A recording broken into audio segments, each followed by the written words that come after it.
ఉండదు సుమా అన్నాడు. ఆ కారణం చేత ఇంతమంది యొక్క క్షేమాన్ని కోరుకునైనా నువ్వు మాత్రం విరమించవలసిందే. సీతను అపహరిస్తాననేటువంటి విషయం అపహరించు. నేను మొన్న చెప్పాను, పాపం విన్నావు, జాగ్రత్తగా వెళ్ళావు, కానీ మళ్ళీ తిరిగి దుఃఖమాల బుద్ధి నీకు ఎందుకు పుట్టిందో ఎవడు చెప్పాడో ఈ సలహా మాత్రం నీకు చాలా సర్వలంకా వినాశనం, లంకా సామ్రాజ్యమే లేకుండా నీ వాళ్ళు ఎవరూ కూడా లేకుండా పోతావు సుమా అన్నాడు. సరే, ఏమైనా సరేరా, నేను ఏమైపోయినా సరే, ఏ మాట అయినా సరే, ఏం జరిగినా సరే, ఎలాగైనా నువ్వు మాత్రం బయలుదేరవలసిందే రా అన్నాడంతే. ఓహో, చాలా ధర్మశాస్త్రం తెలుసుకుని ఇన్ని పర్యాయములు చెప్పినా కూడా నువ్వు వినడం లేదు అంటే వినాశకాలే విపరీత బుద్ధి. రామాయణంలో తిన్న శ్లోకం, వినాశకాలే విపరీత బుద్ధి. ఇక నీకు పోయే రోజు వచ్చింది కనుక ఎంతమంది చెప్పినా కూడా నువ్వు వినవంతే, నీ కర్మంతే. ఏ కారణం? ఆ కేవలం కారణం ఎప్పుడు బయలుదేరింది? వినాశకాలంలో విపరీత బుద్ధి బయలుదేరింది కనుక. కేవలం నీకు మాత్రం ఎంతమంది చెప్పినా నీకు మాత్రం ఇక నువ్వు వినంటున్నావు కనుక తప్పకుండా నీకు నాశనకాలం వచ్చేసింది మామయ్య. నీకు నాశనకాలం సన్నిహితమైంది. నాశనకాలం సన్నిహితంగా ఉంది కనుక ఎవరు చెప్పినా, ధర్మశాస్త్రం చెప్పినా, దానిలో పరమార్థం చెప్పినా, ఇన్ని రకములుగా నేను చెప్పానే, అనుభవించి మరీ చెప్పాను నేను మామయ్య, అనుభవించి నేను చెప్పి చూపిస్తున్నా. అంతేగాని నీకేం కేవలం ఉపన్యాసం చెప్పడం లేదు, నీ మనస్సుని మార్చడం కోసం ప్రయత్నాలు చేయడం లేదు. ఆనాడు రాముని నేను చూశాను, ఇప్పుడు కూడా చూస్తున్నాను, ఎక్కడ చూసినా ఆ రాముడే కనిపిస్తున్నాడని కూడా చెప్పాను నీకు. ఇంకేం చెప్పాను నేను? సీతని తీసుకెడితే నాశనం అయిపోతావురా అని చెప్పాను, కానీ రామచంద్రమూర్తిని అలా లాగు, రాదు లక్ష్మణస్వామిని ఏమిటి ఈ ఉపాయం, దుఃఖమాల ఉపాయం, వాళ్ళిద్దరూ లేకుండా చేస్తే అప్పుడు ఎత్తుకొస్తావా సీతామాతను? ఇదా నీ ఉపాయం, ఇదా నీ శక్తి సామర్థ్యములు? మళ్ళీ మొన్న చెప్పినటువంటి సీతామాత యొక్క చరిత్రలో మూలశాస్త్రం చెప్పాడే వాల్మీకి, మూలాధారం, అందులో ఒక ధర్మం చెప్తాను ఇవాళ. సీతామాతను రావణాసుడు తీసుకొచ్చాడా అని. రావణాసుడు ఎత్తుకొచ్చాడా? ఎత్తుకురాగలడా? సీతామాతే అనుసరించి వెళ్ళారు అన్నారు. ఈ సీతామాత స్వామి హనుమంతుడితో సమాధానం చెప్పినప్పుడు, అమ్మా నేను మాత్రమే నిన్ను తీసుకెడితే విశ్వరూపం చూపించినప్పుడు చెప్తాడు ధర్మశాస్త్రం. కళత్రవతి సందేహ, హనుమంతుడికి పెళ్ళయిందని ఎవరైనా అనుకుంటారేమో, నాయనా నీతో రానంటున్నావే, అదో కారణం. అదే నాకు పెద్ద కారణం కదలే. ఆ సాయుధ భావయోమ్ని రాక్షసాత్వం నిరాయుధ, నీ దగ్గర ఆయుధములు లేవు, రాక్షసులు ఆయుధములతో వెంటబెడతారు కనుక ఆ కారణం చేత కూడా పాపం నిన్నుతో పోరాడి వాళ్ళు నిన్ను జయించి ఆ సమయంలో మీరిద్దరూ పోరాడుకునేటప్పుడు నేను కాస్త సముద్రంలో పడిపోతే భర్తురర్ధశ్చ హీయతే, స్వామి కార్యం నాశనం అయిపోతుంది. అందువల్ల కూడా నీతో రాను నేను. భర్తృభక్తిం పురస్కృత్య రామాదన్యశ్చ వానర నస్పృశామి శరీరంత పుంసో వానర పుంగవ. భర్తృభక్తిం పురస్కృత్య, రామచంద్రమూర్తి ఉన్నటువంటి భర్త గారి ఉన్నటువంటి గౌరవాన్ని ఆధారంగా చేసుకుని ఆ భక్తినే పురస్కరించుకుని ఇతరమైనటువంటి పురుషుడు యొక్క దేహము స్పృశించను అంతే. అమ్మా నువ్వు చెప్పిన మూడింటికి ఒక్కటే నచ్చింది, రెండు నచ్చలేదు పవనుడు హనుమంతుడు. విన్న తర్వాత రెండు నచ్చలేదమ్మా, ఒకటే నచ్చింది. సాయుధ మహోయోమ్ని, వాళ్ళంతా ఆయుధములతో నా వెంట పడతారా, నువ్వు ఈ లోపల పడిపోతావా? అసలు రావణాసులు లంకనే పెకలించుకుపోతానంటుంటే ఏమిటమ్మా దానికి వీళ్ళంతా వెంటబడ్డం ఏమిటి? ఇంకా వీళ్ళు వెంటబడేది లేదు, ఏమీ లేదు వీళ్ళ వల్ల. కేవలం లంకామపి సమాధానవానయితం శక్తిరిత్యమే, ఈ లంకనే మొత్తమే పట్టిపోతాను. ఆ కారణం చేసి అది కూడా నాకు నచ్చలేదు. ఏదో మీ ఊళ్ళో కూడా వాడు చూసి వీడు చూసి ఈ పెళ్ళయిందేమో, ఇది పెళ్ళామేమో, బుధాలకు ఎక్కించుకున్నాడేమో అని ఎవడో అనుకుంటాడు, ఎవడో సన్నాసి అనుకుంటా అంటే నాకు లెక్కేయడమ్మా, అది కూడా నచ్చలేదు. కానీ నువ్వు చెప్పేవి భర్తృభక్తిం పురస్కృత్య, చాలా బాగుందమ్మా అన్నాడు హనుమంతుడు. ఏరా నాయన 2 సార్లు రెట్టించావు, దానికి కారణం ఏమిటి రాబే? ఏం లేదమ్మా, నువ్వు చెప్పావు కనుక నేను మళ్ళీ అనుకుంటున్నా అంతే అన్నాడు. కాదు, ఆనాడు రావణాసుడు తీసుకొస్తే బాగుందనా, నేను తీసుకెడితే మాత్రం తప్ప అని అదే కదరా నీ భావన అన్నాడు. అంటే కేవలం ఆ పరమార్థం ఇంకా రహస్యంగా ఉంటుందని వాల్మీకి ఇక్కడ మళ్ళీ చెప్పించాడు, మనకు జ్ఞాపకం చేశాడు. అందుకోసం నేను మళ్ళీ చెప్పానన్నది. అందుకని అవే సుందరకాండలోనే చెప్పొచ్చుగా, ఇప్పుడు ఎందుకని మళ్ళీ ఆ శ్లోకం ఎందుకో తెలుసా? భర్తృభక్తిం పురస్కృత్య అంటే ఓహో చాలా బాగుందమ్మా అన్నాడు వీడు. చాలా బాగుందంటే కేవలం ఆ పని మాత్రమే బాగుందనే కాదు, ధర్మశాస్త్రి ఇచ్చాక మహానుభావుడు జ్ఞాపకం చేసింది. అప్పుడు సీతామాత ఉంటారు వెంటనే, నాయన ఆ రావణాసుడు నిజరూపమును చూపించగానే నేను మూర్ఛిల్లి పడిపోయినాను, ఆ పడిపోయినటువంటి నన్ను ఏ మంత్రశక్తి వల్ల రథం మీద అధిరోహింపజేసుకున్నాడో చెప్పలేను. మంత్రశక్తి వల్ల, అంతేగాని చేత్తో లాగినట్టు కానీ గడతో పెకలించినట్టు కానీ ఎక్కడా ఆవిడ ఒప్పుకున్నట్టు కానీ వాల్మీకి మాత్రం యథార్థమైనటువంటి భాషలో కానీ ఎక్కడా ఆయన చెప్పలేదండి. ఏ మాత్రమైన శక్తి వల్ల, ఏ మాయ వల్ల తన రథం మీదకి అధిరోహింపజేసుకున్నాడో చెప్పలేదు. వినాథా వ్యవశాసతి, పరవశురాలని వినాశవలే కేవలం ఆ సమయంలో ఏదీ కూడా తోచక అలా పడిపోయినాను, దేహస్పర్శ కూడా లేదు గనక అన్నారు. అందుకని దేహానికి తెలివి లేనప్పుడు ఏ పని చేసినా చెల్లదు, ధర్మశాస్త్రం ఒప్పుకోదు. అంటే వాడికి దేహానికి జ్ఞప్తి లేదు. జ్ఞప్తి లేనప్పుడు నువ్వేం చేస్తే ఉంది, వాడిని తిడితేనా లేదా కొడితేనా, ఏం చేస్తే ఉందని ఏమీ లేదు మహాప్రభు. ఆ కారణం చేతి ఎప్పుడూ కూడా అదంతా వ్యర్థమే కనుక ఆనాడు ఆ సమయంలో ఆ స్థితిలో నేను ఏమీ చేయలేకపోయినాను రా అని హనుమంతుడు చెప్పింది మహాతల్లి జ్ఞాపకం చేసింది. అలాగమ్మా అని అడిగింది. అప్పుడు విన్నట్టుగా ఆ మహానుభావుడు అలాగమ్మా అని అడిగింది. ఒకసారి చూసారు ఎంత ధర్మాన్ని జాగ్రత్తగా కాపాడాడు. అందుకనే ధర్మం అనేది ఎంతవరకు ఎలా జాగ్రత్తగా కాపాడుకోవాలో ఒక్క రామాయణంలోనే ఉంది, ఒక్క వాల్మీకి రామాయణంలోనే ఉంది. 6 లక్షల రామాయణాల్లో కొంచెం అటు మీద కాళ్ళేసి ఇటు కాళ్ళేసి ఎవరో వారి యొక్క దీని యొక్క కోరికను బట్టి కొన్ని కల్పించుకుని ఇతరమైనటువంటి భావనతో ఉన్నాయి. అంతేత రామచంద్రముడు లక్ష్మణస్వామి వారు మాత్రం గీత గీసినట్టు లేదు. అలాగే సీతామాత తిట్టిందంటూ ఉంటారే మహాప్రభు. సీతామాత లక్ష్మణస్వామిని తిట్టింది, అందుకనే పాప మహానుభావుడు వెళ్ళిపోయినాడు. లేకపోతే రామచంద్ర దగ్గరికి వెళ్తాడా, కేవలం సీతను విడిచిపెట్టి వెళ్ళిపోతాడా? అవతరమూర్తి సీతను జాగ్రత్తగా చూస్తుండ్రా అని చెప్పి వెళ్ళాడు ఆయన. జాగ్రత్తగా చూస్తుండ్రా అంటే వీడు మాత్రం మధ్యలో విడిపెట్టి వెళ్ళిపోతాడా? ఇదేమిటి చేసే పని ఇదేంటి, ఓడి చేయమంటే ఓడి చేస్తాడా, వీడు పెద్ద గొప్పవాడా లక్ష్మణస్వామి అని అంటారని కేవలం ఎంతో జాగ్రత్తగా మాట్లాడతాడు. ఆ సమయంలో రేపు వస్తుంది కదన్నది. అంటే రేపు చెబుతాను దాని యొక్క పరమార్థం ఏమిటో. అంటే ఎంతో ధర్మాన్ని జ్ఞాపకం చేశాడు మహానుభావుడు. సీతామాత ఏమండి ఇంతవరకు వాడి చేత సమస్తమైన ఉపచారాలు చేయించుకుందా? 1 సంవత్సరమేగా ఉంది, 13 ఏళ్ళు అయిపోయినాయి. ఈ 13 సంవత్సరాలు వాడి చేత చాకరీ చేయించుకుందా? వాడు మంచివాడైనాడా? ఇవాళ మాత్రం రామా రామా అని వద్ద కేకేసేటప్పటికల్లా అమాంతంగా వీడిని వెళ్ళరా వెళ్ళకపోతే ఎట్టావురా, నువ్వు అందుకే వచ్చావు అని కేకలేస్తుందా? కేక వేదండి. రామచంద్రమూర్తి లేకుండా నేను జీవించను రా అంది. సముద్రంలోనా దూకుతాను, లేదా ఈ గోదావరిలో పడతాను, ఏదా మెళ్ళో బండ కట్టుకుని సముద్రంలో దూకుతాను రా, నేను మాత్రం రామం వినా జీవిష్కే, రాముడు లేకుండా నేను జీవించను రా అని చెప్పారు ఆవిడ. ఆవిడ జీవించమని చెప్పింది కనుక వీడికి బాధ కలిగింది. అందుకు వెళ్ళాడు. ఆ వెళ్ళడంలో కూడా ఊరికే వెళ్ళకుండా వనదేవతలకి సమస్తమైన వృక్షములకి అన్నింటికీ కూడా సీతామాతను అప్పగించమ్మా, నేను వచ్చే వరకు మీరంతా చూస్తూ ఉండమ్మా, మీరే రక్షించే బాధ్యత మీదే అని సమస్తమైన జాతికి అన్ని జాతుల వాళ్ళకి కూడా అప్పగించి వెళ్ళాడు. అక్కడ పరమార్థం చెప్తాను. ఏ పరమార్థం కోసం రాశాడండి లక్ష్మణస్వామి వారు? రామచంద్రమూర్తి చూడగానే ఎరా ఉదయాన్ని వదిలిపెట్టిచ్చాడురా, వీడేదో కేకేశాడు, మారీచుడురా వీడన్నాడు. అదే అన్నయ్య నాకు అర్థమైంది, అక్కడే అర్థమైంది. కానీ మరి మహాతల్లి యొక్క కష్టమును చూడలేక ఇంత కష్టపడింది కనుక, ఇంత బాధపడుతోంది కనుక, నేను చూస్తుండగానే ఆవిడ బాధపడుతోంది, నేను చూస్తుండగానే ఆవిడ ప్రాణాలు పెట్టేట్టుగా ఉంది. ఆ కారణం చేత నీకోసం బయలుదేరాను తప్ప నీ యొక్క ప్రజ్ఞ నాకు తెలియదా అన్నయ్య అనంతే. చూశారా ఇంత జాగ్రత్తగా సమర్థించాడు మహానుభావుడు. వాల్మీకి ప్రతి విషయంలోనూ కూడా సమర్థించాడు. సమర్థించడం కాదు, ధర్మం ఏమిటో కరెక్ట్గా చెప్పాడు. సమర్థించడం కోసం అబద్ధాలు చెప్పి సమర్థించుకోవడం కోసం ఇంకో అబద్ధానికి ఇంకో అబద్ధం, 2 అబద్ధాలు ఆడతాడు. దానికి ఇదా సమర్థించడం అంటే అది అర్థం కాదు. కేవలం ధర్మమును మాత్రమే ఎవరికి ఏ పాత్రలో ఎంత ఉంటుందో ఎలా చూపించాలో కరెక్ట్గా చూపించాడు దాన్ని. ఆ పాత్ర యొక్క ధర్మం ఏమిటి, ఆ పాత్ర ఏమిటది, ఆ పాత్ర యొక్క ధర్మం ఏమిటి, ఆ పాత్ర ధర్మం ఎంతవరకు చూపించాలో అంతవరకు చూపించాడు.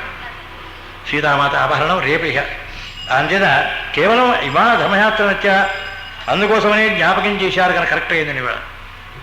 ఆ ధర్మశాస్త్రం అందుకోసమే చాలా జాగ్రత్తగా చేశాడు మహానుభావుడు. మారీచుడు అనేక రకములుగా జ్ఞాపకం చేశాడు రావణాసుడికి. ఎన్ని జ్ఞాపకాలు చేసినా వాడు ఏం చేసినా సరే ఏమైనా సరే తప్పు రానంతే. ఇవాళ ఏమైనా తప్పు రాను వెళ్ళాల్సిందే అన్నాడు. అదండి సంహరిస్తాను రాన్నాడు. దుఃఖమాల చావు నీ చేరు చావడం ఎందుకో, ఆ రాముడు చూసి ఆగే ప్రాణాలు పెట్టేస్తే నాకు మోక్షమైనా వస్తుందన్నాడు వాడు. నాకు మోక్షమైనా వస్తుంది, ఇంతవరకు రామనామం చేసి అలా జీర్ణించిపోయింది కనుక సర్వము రామవిధమ్మన్యే. ఆ కారణం చేత రాముని చూసే ప్రాణాలు పెడతానన్నాడు. రామచంద్రమూర్తి ఒక్క బాణం వేస్తే మారీచుడు తలకాయ తాడి చెట్టు ఎత్తున ఎగిరి కింద పడింది అండి. ఎగిరి కింద పడింది వాడి తలకాయ మారీచుడిది. ఆ కారణం చేత పరమార్థం అనేది అలా ఉంటుంది అక్కడ కరెక్ట్గా.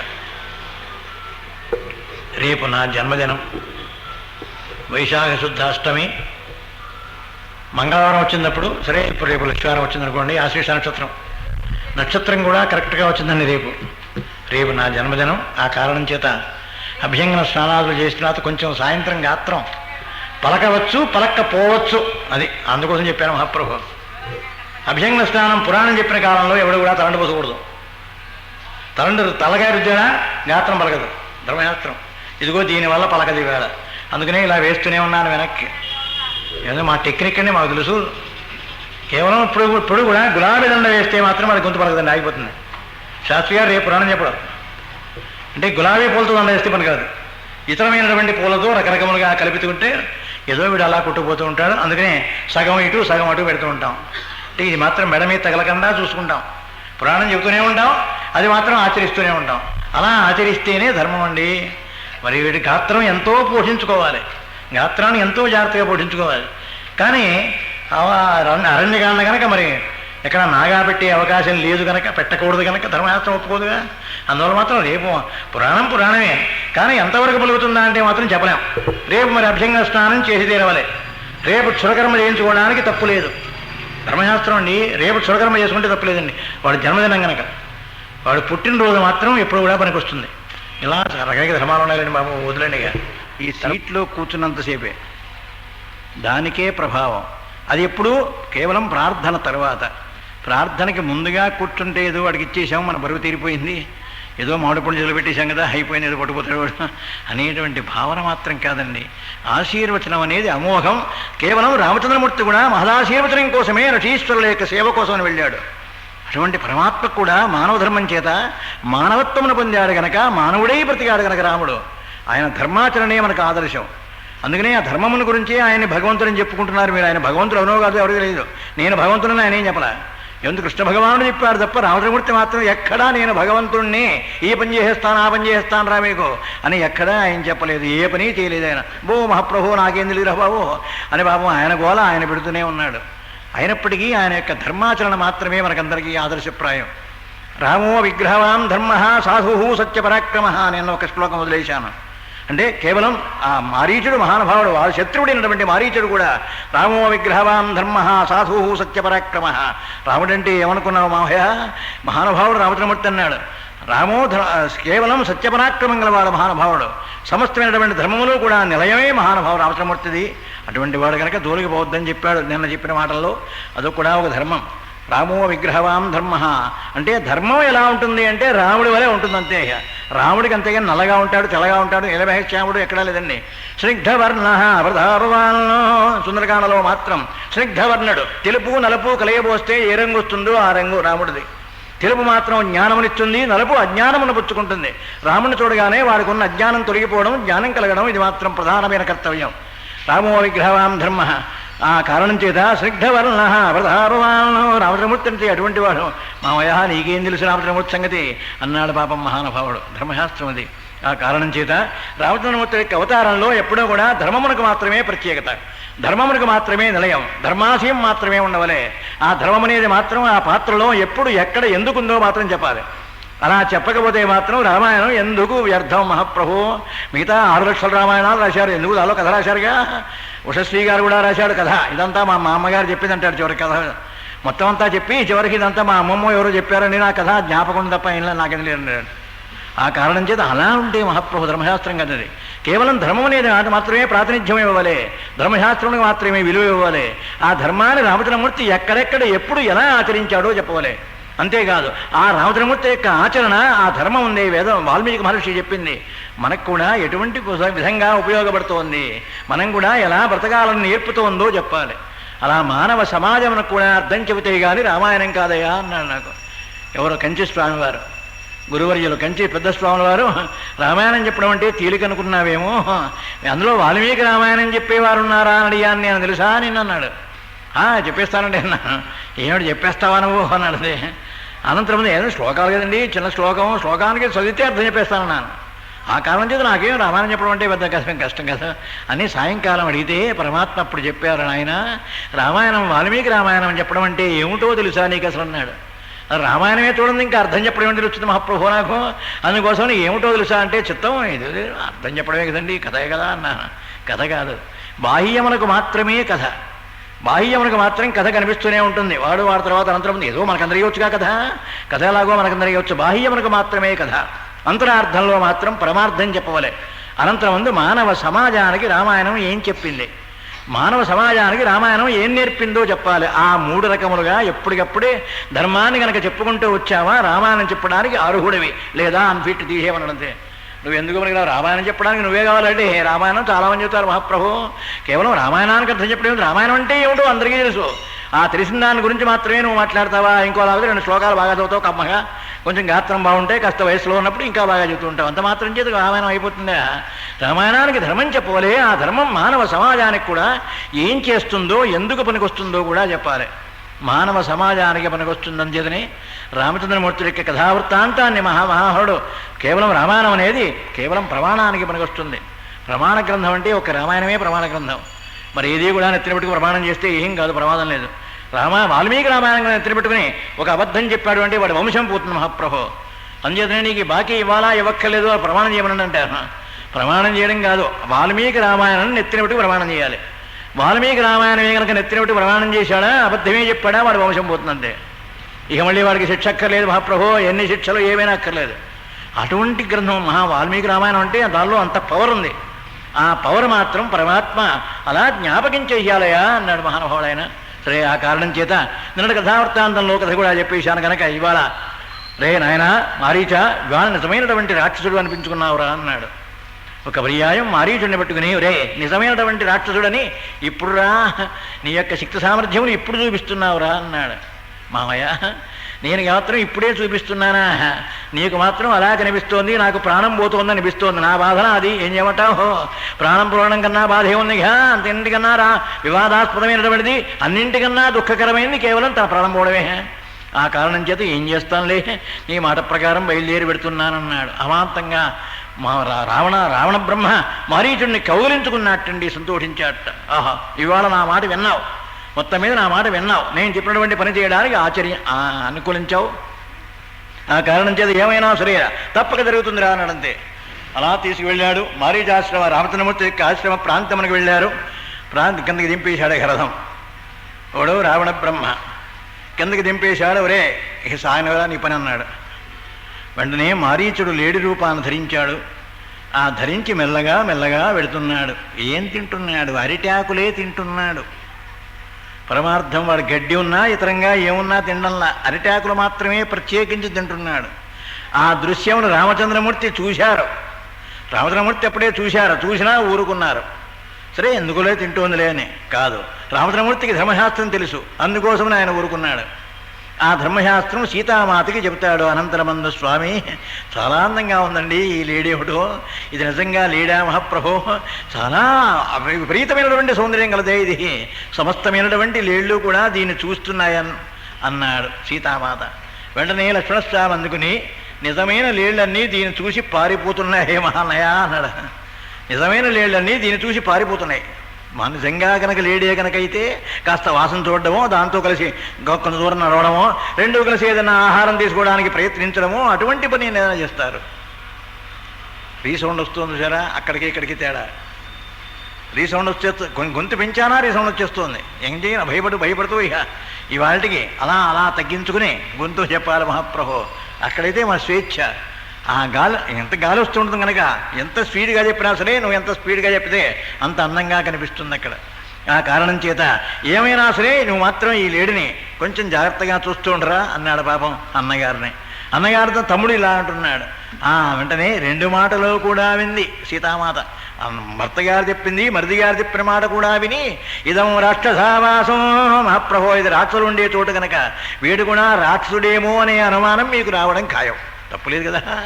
కానీ దాని సౌందర్యం మాత్రం చాలా ఆకర్షణీయంగా ఉంది కనుక మహాప్రభో, ఏమైనా సరే నిజంగా రాక్షసుడే కనుక అయితే వాళ్ళని సంహరించి చర్మమైనా పట్టుకురండి. ఆ చర్మం వేసుకుని కూర్చుని కాసేపు జపం చేసుకుంటాను. కృష్ణాజనం, లేడి చర్మం.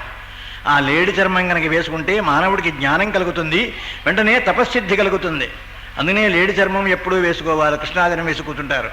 అదే వ్యాఘ్రాసనం, పెద్ద పులి చర్మం వేసుకుంటే మానవుడికి సిద్ధిస్తుంది, మంత్రం మాత్రం సిద్ధిస్తుంది, కోపం పెరిగిపోతుంది వీడికి. అందుకనే కేవలం దాని సన్యాసులు మాత్రమే వేసుకుంటారన్నాడు. వాడికి కోపం వచ్చినా సరే, వాడు ఎవరిని తిట్టినా సరే నోరు చూరుకోవాల్సిందే కదా. ఇంత వేషం వేసేసాడు కదండి సన్యాసం. కర్మ్యానాం కర్మణాన్యాసం సన్యాసం కవయో విదు. కవీశ్వరుడు పరమాత్మ కృష్ణ భగవానుడు ఏం చెప్పాడు తెలుసా? కామ్యానాం కర్మణాన్యాసం సన్యాసం కవయో విదు. సన్యాసం అంటే బట్టలు మార్చడం కాదురా, కామ్యానాం కర్మణాన్యాసం. తనకి ఇష్టం వచ్చినటువంటి వస్తువులు, ఇష్టం వచ్చినటువంటి పనులు ఏమున్నాయో వాటిని విడిచిపెట్టాలి. అది సన్యాసం అంటే. సన్యస్తమ్మయా, ఈ క్షణంగాయతూ ఏం కావాలంటే వదిలేస్తున్నాను. అలాగే కాశీ వెళ్ళినప్పుడు ఏదో కూర వదిలేయని కాదు, కామ్యమును వదిలేయాలి. కామ్యం వదిలేయాలంటే ఇప్పుడు దొండకాయ కూర వదిలేస్తాడు మాత్రంగా, వేడి చేస్తుంది కదా మళ్ళీ పోయిపోయింది. మనకు పడనవి ఏమున్నాయో అవి మాత్రం వదిలేస్తాడు. చూశారా ఎంత మానవుడికి స్వార్థం అనేది ఎంత వెంటాడుతోందో. ప్రతి క్షణంలో కూడా మానవుడికి స్వార్థం వెంటబడుతోంది. ఈ స్వార్థంతో నేను బాగుండాలనే భావం చేత గుమ్మడికాయ కూరలు పెట్టేస్తాడు, దొండకాయ కూరలు పెట్టేస్తాడు, ఎవడు వంకాయలు పెట్టాడు. అమ్మో అది కొంచెం చాలా ఇష్టం కనుక ప్రభు గారు కనుకది రాజుల కూరల్లో రాజు. ఆ కారణం చేత విశ్వామిత్ర సృష్టి పైగా అబ్బో ఆ కారణం చేత వదిలిపెట్టడానికి వెళ్ళలేదు. గోంగూర పచ్చడి అమ్మా వదిలిపెట్టాడా, అవి మాత్రం వదిలిపెట్టాడండి. ఇలా దుఃఖమాలే దుంపకూరలు ఇటువంటివన్నీ దౌర్భాగ్యం వదిలిపెడుతున్నాడే. వాడు కూడా కోరికను వదిలిపెట్టాలి. తనకు ఇష్టమైనటువంటిది ఏది ఉందో దాన్ని వదిలిపెట్టాలి. ఇష్టమైనటువంటి పండుని కానీ ఇష్టమైనటువంటి కూర కానీ వదిలేయాలి వాడు. కామ్యానాం కర్మణాన్యాసం సన్యాసం కవయోవిదవు. కవీశ్వరుడు చెప్పినటువంటి భావన కామ్యానాం కర్మణాన్యాసం, తనకు ఇష్టం వచ్చినటువంటి వస్తువులన్నింటినీ కూడా పరిత్యజించి ఆ క్షణలగాయతూ దేనికి నాకు సంబంధం లేదు అని అనుకుంటాడో వాడురా సన్యాసి అంటే. సన్యస్తమ్మయా అనగానే మాత్రంగా ఎడుతూ కూర్చున్నట్టు ఆయన సన్యస్తం సన్యసించడం హరే ప్రతి నుంచి ఏమనడానికి వీల్లేదా అన్నాడు. ఏమి తినడానికి వీల్లేదు, అనడానికి వీల్లేదు. ఇక ఆ కారణం చేత అటువంటిది కాదు మహాప్రభు సన్యాసం అంటే. ఆ కారణం చేత కేవలం ఈ 2 మాటలు కూడా విని సీతామాత స్వామి చాలా అందంగా ఉంది కనుక ఇటువంటి లేడిని ఇంతవరకు కూడా నేను ఎక్కడ చూడలేదు మహాప్రభు. నిజంగా రాష్ట్రుడే కనుక అయితే వాడిని సంహరించి ఆ చర్మమైనా పెట్టుకురండి మహాప్రభు, కాసేపు వేసి కూర్చుంటాను కృష్ణాజనం కదా అది. లేక నిజంగా గనక మామూలు లేడే కనుక అయితే కొంచెం దాని ప్రాణంతో పెట్టండి మహాప్రభు, ప్రాణంతో పట్టుకురండి. కాస్త మీరు లేనప్పుడు కొంచెం వాకిట్లో కాస్త మేత వేసుకుని దాన్ని కాసేపు అటు ఇటు తిప్పుకుంటూ ఏదో కాస్త కాలం గడుపుతూ ఉంటానన్నారు. కాస్త కాలం గడిపిస్తూ ఉంటాను స్వామి, ఏమైనా సరే నాకు ఆ లేడీ కావాలి. బా ఎంత అందంగా ఉందండి అన్నారు. వెంటనే రామచంద్రమూర్తి అన్నాడు, ఒరే లక్ష్మణ, కేవలం ఆవిడ బయలుదేరిందరగా అయితే ఇంతవరకు కూడా ఏమీ అడగలేదు, ఇవాళే అడిగారు గనక అన్నాడు. అంటే భార్య కొడుకు వాళ్ళంతా అడిగారు కదా అని దానికి మాత్రమే ప్రాతినిధ్యం ఇవ్వకూడదు, బ్రహ్మశాస్త్రానికి మాత్రమే ప్రాతినిధ్యం ఇవ్వాలి.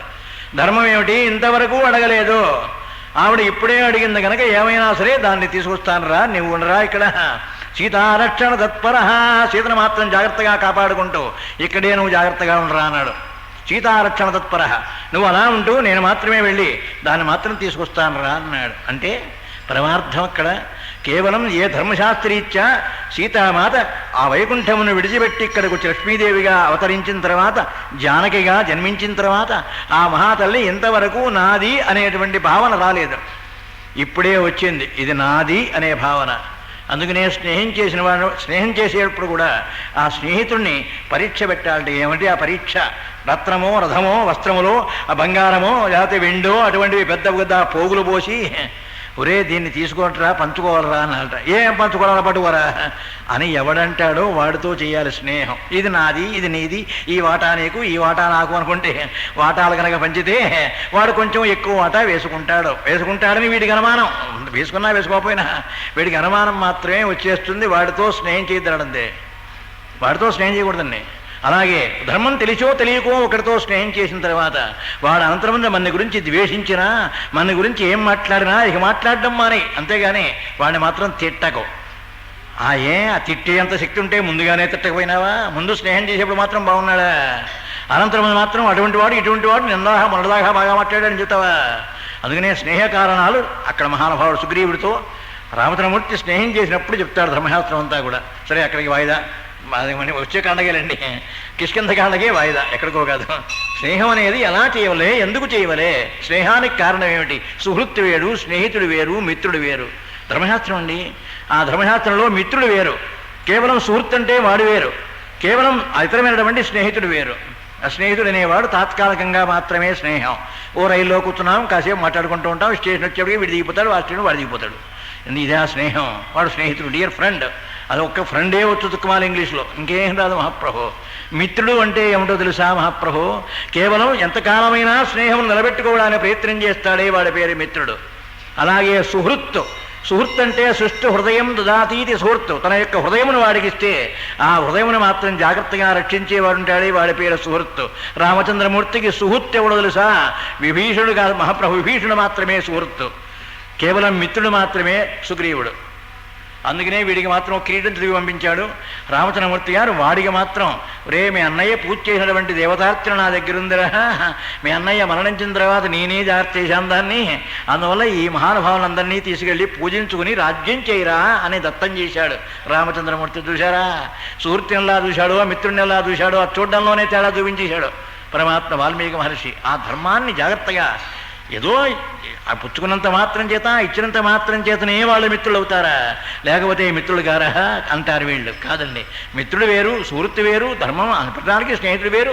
ప్రతి విషయంలోనూ కూడా ప్రాతినిధ్యం ఇవ్వాలి, ప్రతి విషయంలోనూ కూడా ధర్మం తేడా ఉంది. ఆ కారణం చేత స్వామివారు లక్ష్మణస్వామివారు అన్నయ్య ఇది మాత్రం కేవలం మారీచుడే అవి ఉండవచ్చు అన్నయ్య, ఇంతకన్నా మహామాయావి ఎక్కడా లేదన్నయ్య అంటున్నాడు వాడు. వాడన్నా సరే వాడి మాట లెక్క లేకుండా సీతామాత అలా పక్కన పెట్టేశారు వాడి మాట. ఏమైనా సరే స్వామి, ఇంత అందమైనటువంటి లేడిని ఇంతవరకు సృష్టిలో చూడలేదు కనుక ఏమైనా సరే దాని చర్మమైనా పట్టవలసిందే. రాక్షుడైతే రాక్షుడైనా సరే సంహరించి చర్మమైనా పట్టరావాలన్నారు. వెంటనే స్వామివారు బయలుదేరాడు. రే నేను బయలుదేరుతున్నాను రా, సీతామాత యొక్క కోరిక కోసమని తప్పనిసరిగా బయలుదేరుతున్నాను రా ఇవాళన్నాడు.